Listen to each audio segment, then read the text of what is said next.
De petites opportunités sont souvent à l'origine de grandes entreprises.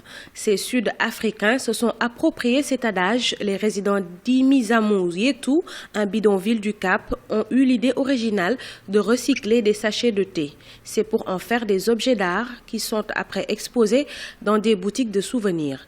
Ils sont destinés à être vendus aux touristes. Ce projet est parti d'une tasse de thé. Je discutais avec une amie qui habite en Angleterre, venue passer ses vacances ici en Afrique du Sud. Nous étions autour d'une tasse de thé. Je lui disais de m'aider à créer une activité génératrice de revenus.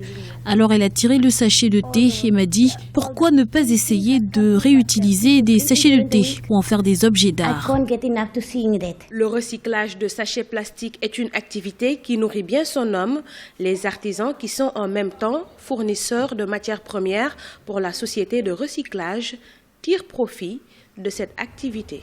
Cette activité m'aide beaucoup. Je travaille d'abord à la maison en peignant ces sachets pour après les apporter à la société qui les rachète. C'est ainsi que je suis parvenue à économiser de l'argent à partir de la vente des sachets de thé pour acheter ma propre maison.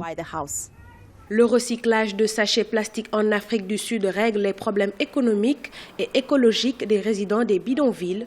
Le recyclage constitue une activité génératrice de revenus pour ces Sud-Africains, mais il assainit aussi leur cadre de vie. Actuellement, les matières premières arrivent tous les jours de toute l'Afrique du Sud et d'autres régions du monde, Australie, Canada, Allemagne, Angleterre et même du Ghana.